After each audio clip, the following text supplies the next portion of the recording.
In January 2013, Oprah Winfrey sat across from the most decorated cyclist in history. She asked him a simple question. Did you ever take banned substances to enhance your cycling performance? He paused. Did you ever use any other banned substances like testosterone, cortisone, or human growth hormone? Yes. Did you ever blood dope or use blood transfusions to enhance your cycling performance? Yes. A man who had spent 15 years denying everything, who had sued journalists, destroyed careers, and reduced grown men to tears in courtrooms, paused for exactly 3 seconds. And then he said yes. Another athlete facing legal trouble. This morning, Lance Armstrong has a new opponent, the U.S. Justice Department.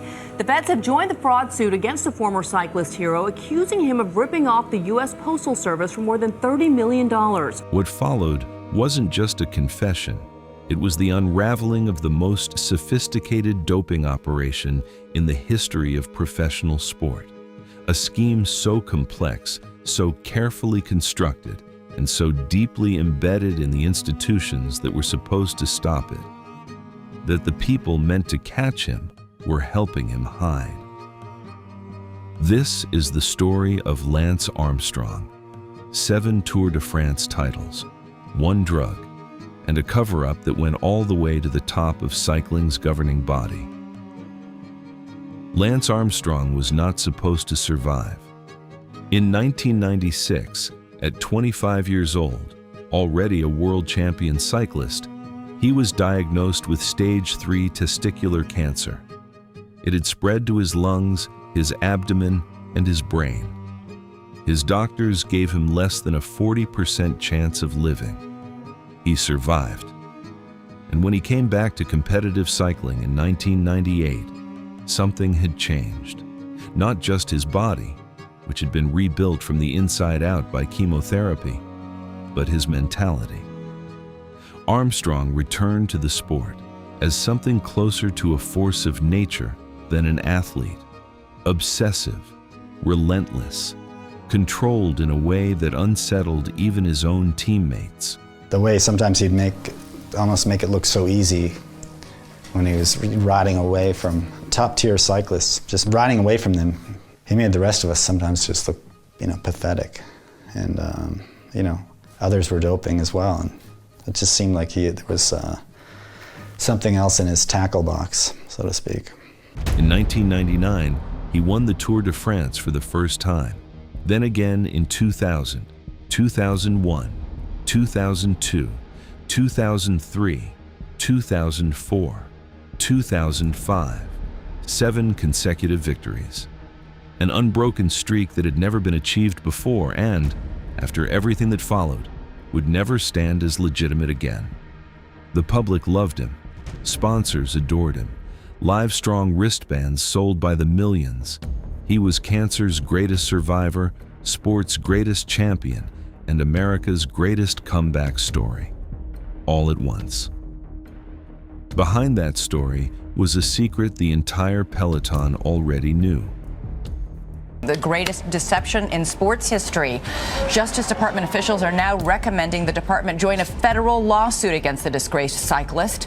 Armstrong admitted to doping in a no-holds-barred interview with Oprah on Monday. In the late 1980s, a synthetic hormone appeared in cycling circles that the sport's drug testers couldn't identify.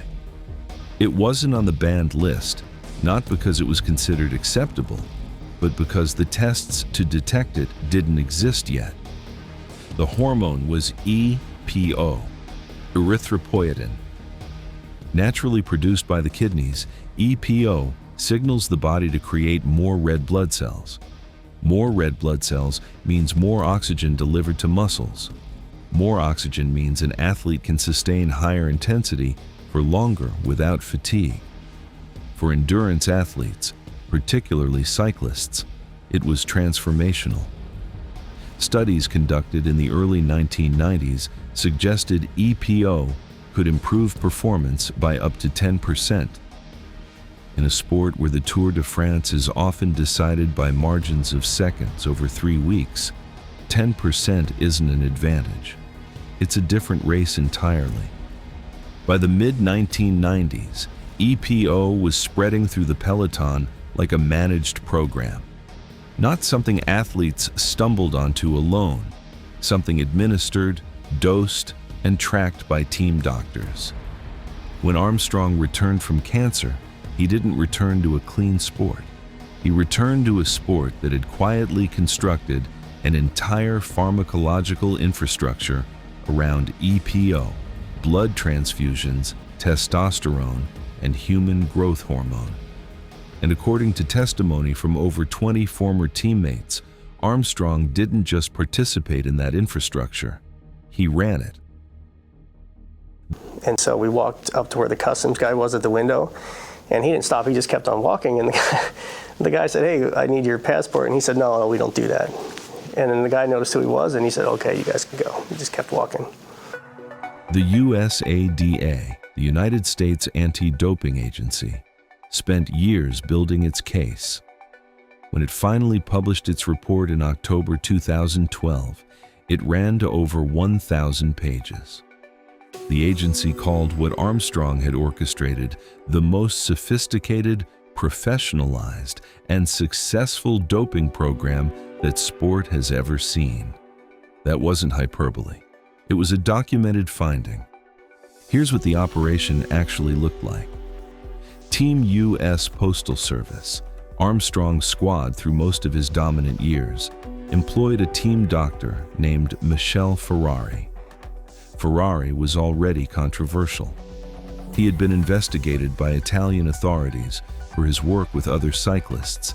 He was publicly known as someone who operated at the outer edge of what medicine was supposed to do for athletes. Armstrong paid Ferrari millions over more than a decade. Ferrari designed individualized doping programs. He tracked blood values. He managed EPO dosing around what was then a rudimentary testing window. Because EPO cleared the body relatively quickly, meaning an athlete could use it during training, allow it to dissipate, and arrive at a race with elevated red blood cell counts, but no detectable traces of the drug. That was the core of the strategy.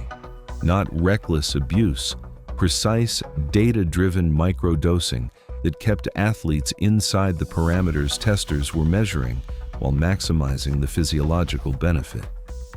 But Ferrari and the doping protocols were only part of it. Teammates testified that riders who refused to participate were pressured. Phil Andreu, one of Armstrong's closest friends and longtime teammate, eventually admitted his own EPO use during the 1999 tour. His wife, Betsy Andreu, testified that she had been present in a hospital room in 1996 when Armstrong disclosed drug use to his oncologist. Armstrong denied that conversation ever happened. He denied it for years. He sued her. She was telling the truth. Tyler Hamilton, Floyd Landis, George Hincapie. One by one, the teammates who had protected the secret eventually broke.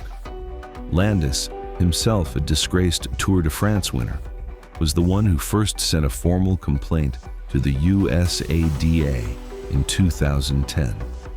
From there, the domino effect was unstoppable. I remember him getting really, really angry one time because he actually got a ticket in Austin. He was proud of the fact that he would get pulled over all the time for breaking the law and never get a ticket. And he was absolutely furious that someone had the nerve to give him a ticket. So the fact that he flew with drugs in a bag, I think to him didn't seem like it was going to be an issue. Here is where the story becomes something larger than one man's cheating. The UCI, the Union Cyclist Internationale, cycling's global governing body, was supposed to be the institution that caught Armstrong. Its testers collected samples, its laboratories processed them, its rules defined what was legal and what wasn't. In 2001, Armstrong provided a urine sample during the Tour de Suisse that, when later analyzed using an improved test, showed clear signs of EPO use. The UCI did not pursue it. What the UCI did, however, was accept a $125,000 donation from Armstrong. Armstrong claimed the money was for equipment. The UCI claimed the same. The USADA's report concluded the donation created, at minimum, a profound conflict of interest, and that evidence existed suggesting the test result had been suppressed in exchange for that payment. UCI President Hein Verbruggen denied it. His successor, Pat McQuaid, denied it. But the pattern was consistent. Armstrong tested positive, or close to positive, on multiple occasions across his career, and on each occasion, the UCI found a way to close the file. The lawsuit Armstrong filed today accuses USADA of conducting a process that is rigged and that violates his constitutional rights, adding that the anti-doping agency has a vendetta. In 1999, his team provided a backdated therapeutic use exemption for corticosteroids after traces were found in his urine. That exemption hadn't existed when the sample was taken. This was an oversight. This was institutional protection extended to the sport's most valuable commercial asset. Armstrong was worth too much. His victories drove television contracts. His cancer story drove global attention. The Tour de France, struggling for relevance after years of doping scandals in the late 1990s, needed Armstrong to be clean. So the institutions tasked with verifying that he was clean found reasons to look elsewhere. Those who went up against Armstrong over the years say he kept the fairy tale alive by threatening anyone who raised the doping question. Former Bicycling Magazine editor-in-chief Steve Madden now writes, Armstrong exerted a Corleone-like influence in the cycling industry. He could make an advertiser disappear from our pages. By 2011, Armstrong had retired once, returned, and retired again. He'd won a bronze medal at the 2000 Olympics, later upgraded to bronze after the gold and silver medalists were stripped for doping.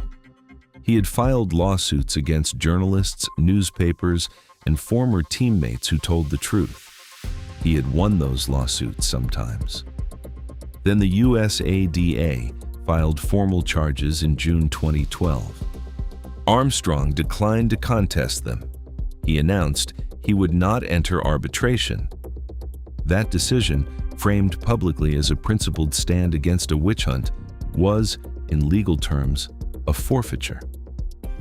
Under USADA rules, declining to contest charges is treated as an admission. All 7 Tour de France titles were stripped. He received a lifetime ban from competitive cycling. He still, at that point, had not admitted anything publicly. The admission came in January 2013. Oprah Winfrey.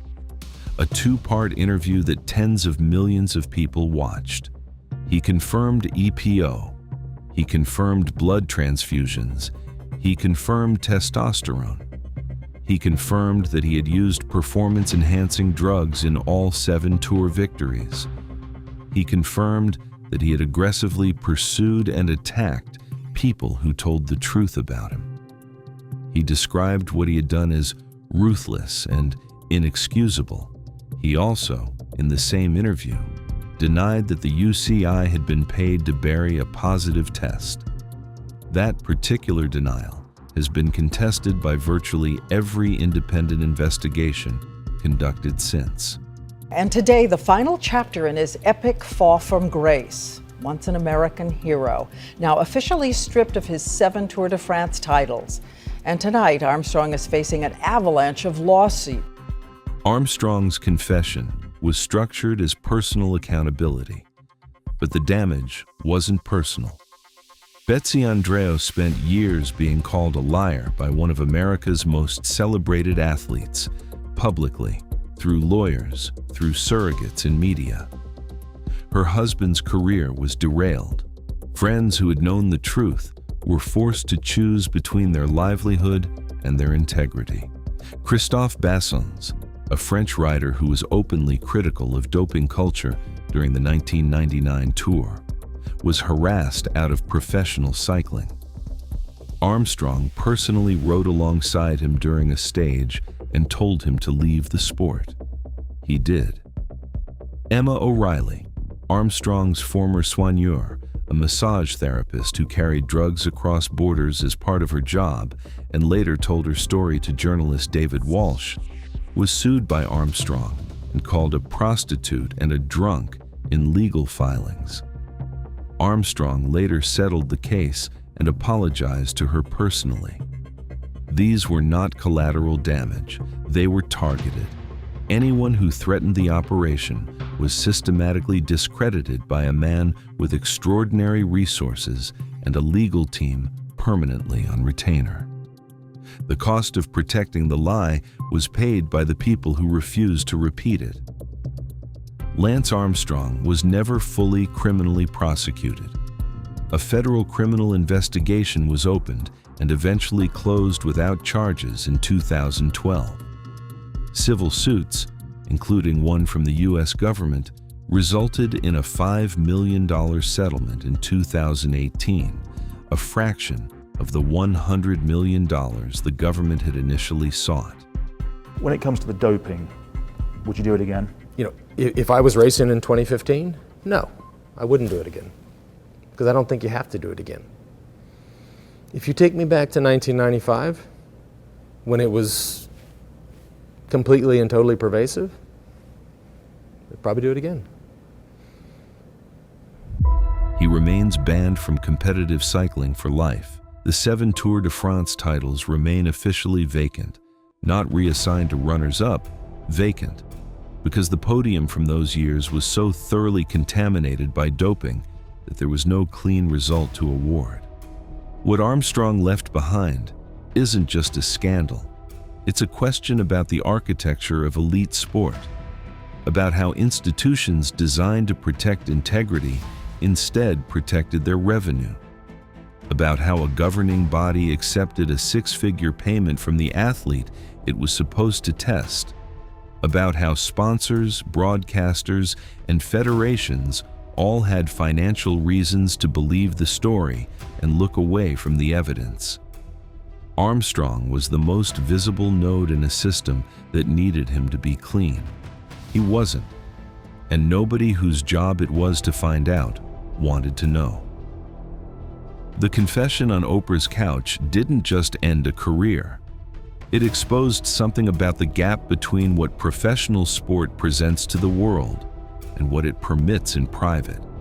7 tours, 1 drug, and an institution that cashed the check.